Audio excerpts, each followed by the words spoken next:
Hello and welcome to a Hall of Fame special edition of the New York Sports Rush on the Bet Rivers Network. We welcome in Hall of Famer Jeff Kent. Jeff, how's it been for you, this whirlwind, I'm sure, going up to Cooperstown, now being called a Hall of Fame baseball player? It was difficult to accept early on when I got voted in, and then now the induction ceremony was awesome. Going up there and mingling with all those guys that you'd watched that are Hall of Famers, and then being called one is still a little tough for me. But now that I'm all by myself, I'm more accepting now than ever before. I was surprised to learn, and obviously Jeff Kent, one of the best second basemen to ever play in the big leagues. Ryan Sandberg was a guy that I grew up, it was the best second Yep. baseman that I had ever seen prior to watching you play. I was surprised you never met him. How's that possible that you never met Sandberg? Man, I wish I would have been able to tell a story. Yeah, I don't know. But there's a little background to what happened this past week. I met his wife. His wife was there representing Ryan, and I got to meet her before the speech. I had a long conversation with her then, and it was a little bit emotional for her. And she caught me. She caught me in some tears. And then when I was talking to Ryan in my talk, and speaking of Ryan, I immediately thought about her. And this is the first year that Ryan's been gone, and she's a super lady. And to know her and to meet her, and to speak of him. And I had this in my speech even before I saw her. So because I wanted to be like Ryan too. So it was very touching and heartfelt, because I thought about my own wife losing me and how hard that would be.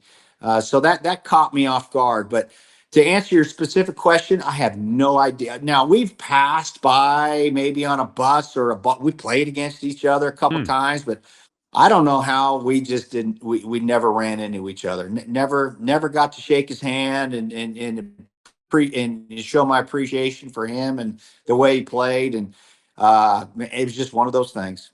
Well, very touching moment to hear you reference him and talk about that. The other thing that stood out to me, from a New York perspective, I grew up a Mets fan, was you acknowledging New York and what you learned from New York. Explain a little bit of how that helped shape your career, what you experienced playing in New York with the Mets.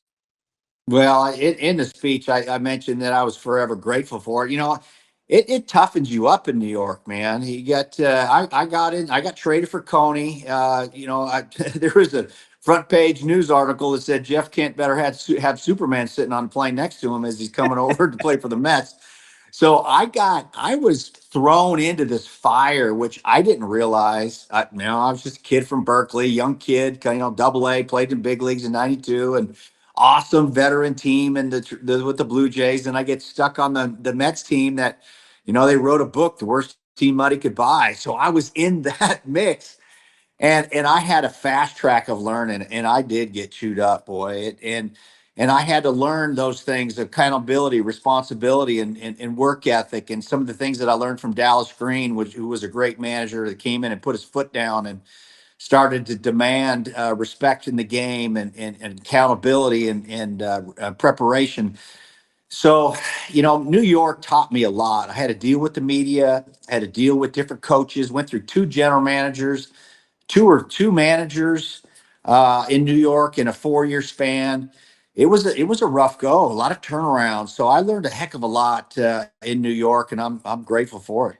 And it felt just like, at least from my perspective as a fan, it felt just like when you were starting to really come into your own toward the end of your tenure with the Mets. That's when they decided to move you. You, of course, go on and have a Hall of Fame career. But from a fan's perspective, I was frustrated because we were just getting warmed up to you and you were starting to have some success, and then you got dealt.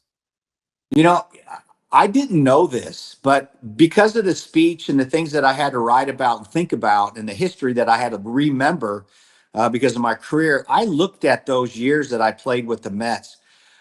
I was playing well, and the strike really hurt me. The union strike in the middle, it was '94. I had a really good year going on. I was as good or better in stat wise, just kind of odd stat wise as Bobby Bonilla. And I was hitting some home runs, and I was driving in some runs, and I wasn't even in the middle of the lineup yet.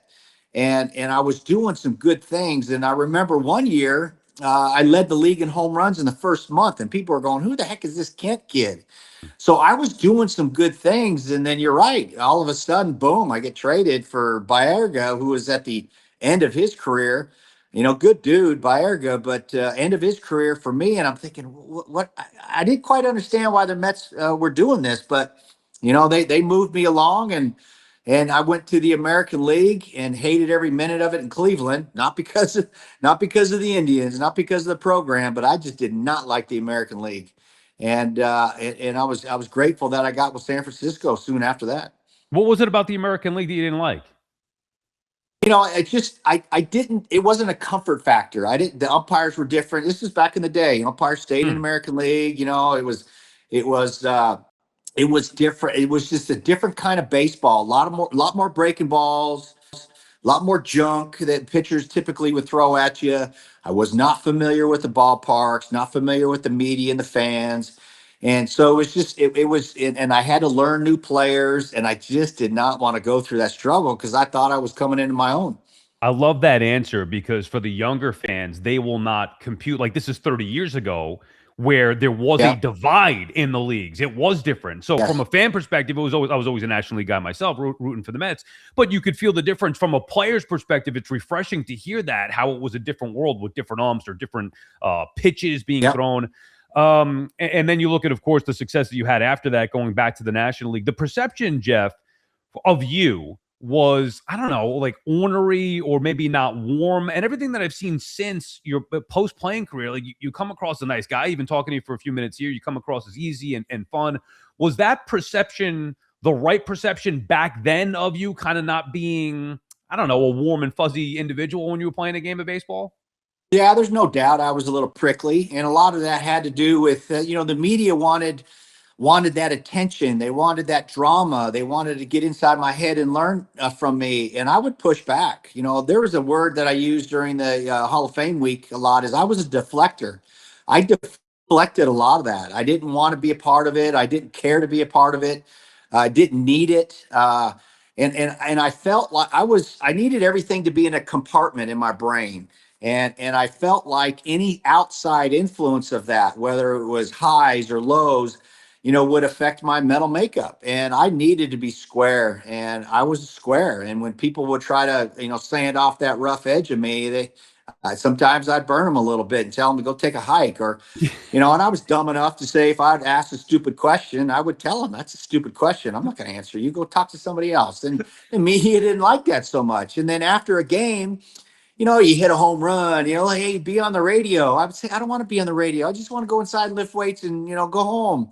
So I was prickly. There's no doubt about it. But the senior reporters and the senior people, and especially our road media people. So I can't remember the word, our beat guys. So our Yeah. team beat guys, they knew me and they knew how to deal with me, and I respected them, and I gave them good quotes, and I always told the truth. I didn't beat around the bush much. Not a lot of color to me. Those guys knew me, and I was respectful to those people. Most of the time, when big press would come in, one time, want a big story, I'd tell them to go take a freaking hike. And yeah, I got burned by it. Oh man. Well, in the end, you ended up winning, but I respect the hell out of that. That is tremendous honesty. And then, of course, you're paired with another guy who was known as prickly, to say the least, with Barry Bonds in San Francisco, and he was your running mate. You guys were doing tons of damage in that Giants lineup. Is it weird for you, Jeff, to you be in the Hall of Fame and Barry being on the outside looking in?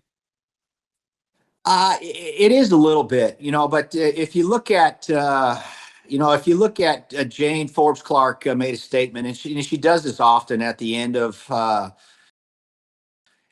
her speech at the Hall of Fame, and she talks about a lot of things that I think are related to why some players just aren't in the Hall of Fame, and it is a special place, and it takes special people to be in there. And by all means, I'm not on my soapbox saying I'm a special guy, but there is a standard there, and and it's somewhat of a business too. But I learned that the Hall of Fame just isn't about numbers. There's more to it. Maybe that's one of the reasons why it took me an extra year to get into. So I get that.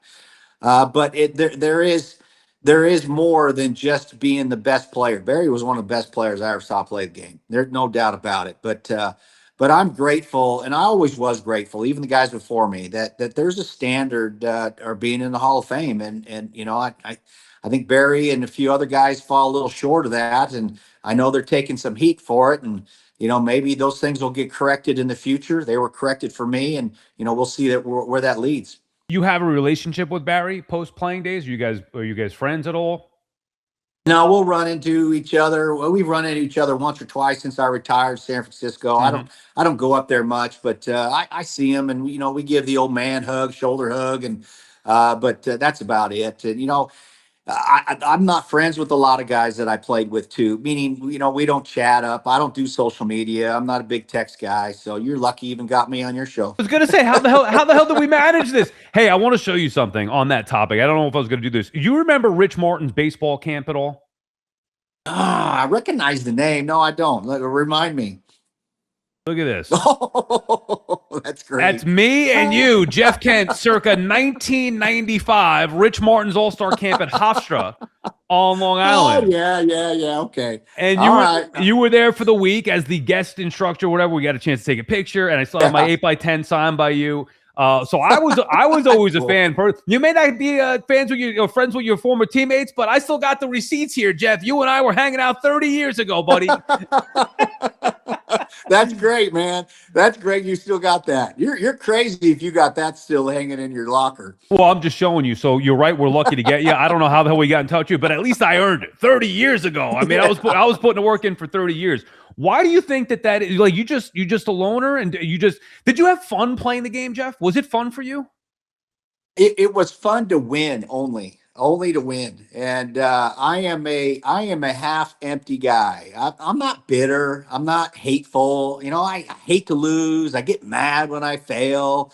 But I define those things differently because they're used as motivators for me to do bigger and better things. And I was just a 6'2", 180-pound kid coming out of college, nothing special. I wasn't super fast, didn't have a lot of power. So I had to really focus on being productive. And so certain things triggered in my brain to be successful. And I speak about one of those. Tommy Lasorda was the guy that I learned this one line simple quote from: "The money lies in the RBIs." And I went, okay.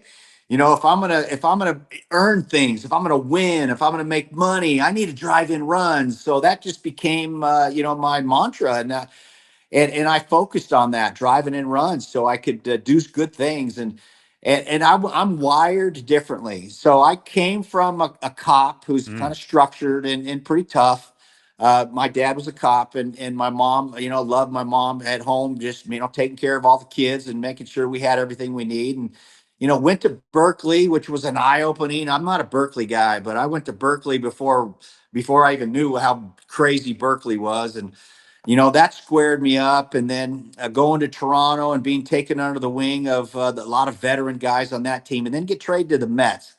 Now, the Mets kind of burned me a little bit because I wanted to talk and be outspoken, but the media just jumped on top of me, and it kind of put me in a little box. And so I learned quickly that my bat speaks louder than my mouth. And Dallas Green, one of our managers there, taught me that as well. And so I started to shut up and just kind of suppress a lot of things, deflect a lot of things, and all I cared about was the game. I knew that we needed to play and entertain for the fans, and that's just what I tried to do. And everything else, I could have done things differently, maybe a little better. Yeah, maybe. Would it have helped my career? Yeah, I don't know. So therefore, if you would ask me, would I do it over again differently? I'd probably say no. Do you watch the current game at all? Until it really freaking pulls my hair out, and I still got a few strands left in my head, but I do. And freaking A, man, I come on, there's got to be.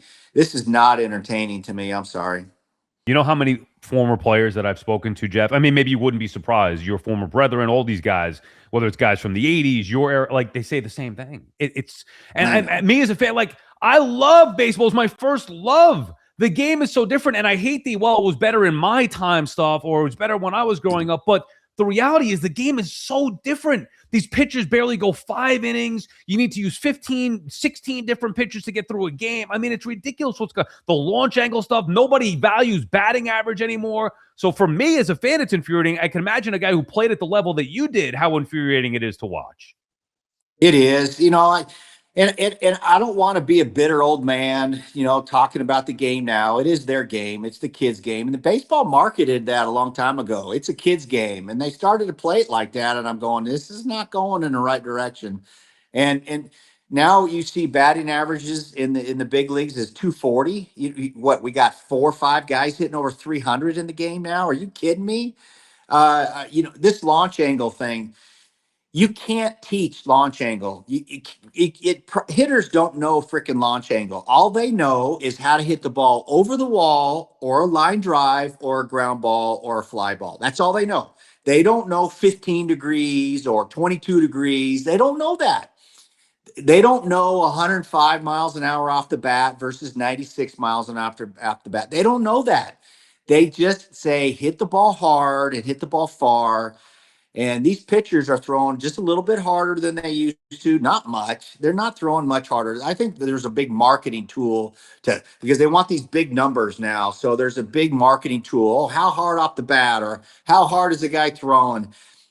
And that's a marketing tool to the fans. But what they're throwing higher fastballs. Guys aren't getting on top. They want to loop and swing up under it now and try to hit long fly balls.